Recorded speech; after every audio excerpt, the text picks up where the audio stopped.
Good morning. Ngasi ki card ki message yeng minarase. Ado ngasi se ningthokaba numit ko ningthokaba ki color se angoba machu. Ado ahambada card ki message ai haijarage aduga timing ga ko nomage.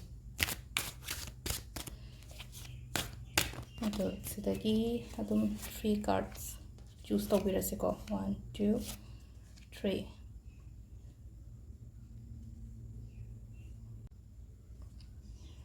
Sida lere ko ahamba se Monday su oire moon gi energy la ko katang sensitive oiba hai tare katang hadi pukning nungsiba khotba khara admaina phawani ko phawude aduga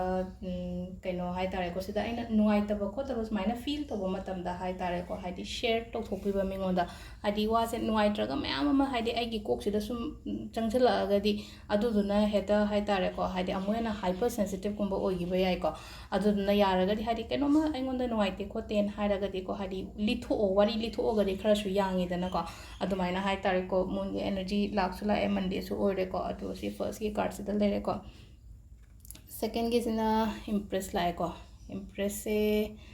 phai positive sign hai tare ko some kind of good news kumba kai gumba dumaina lakpa yai ko ani shubagi sa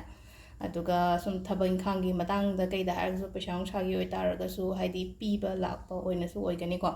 aduga ahum suba se 4 of cups haina lae ko 4 of cups se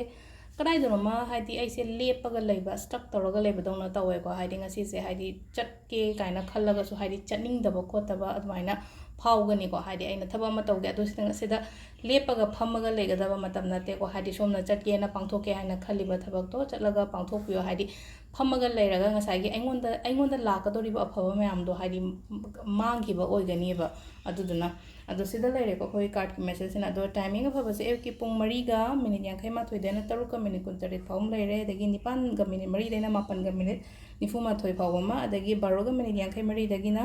nungdangi pung 3 ka minute 3 phawm leire dai nungdang amuk nungdangi na 8 ga minute 83 dena 38 ga minute 13 phawdu ahing nungyai gi na 12 ga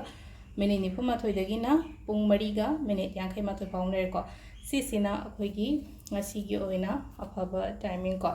adu Monday se ko hadi smaina hadi yamna stress kumba leba anxiety kumba leba ko palaina ko hadi even I say some kind of depression gumba gi sign minus sum isana ubu phangi ko leka haragadi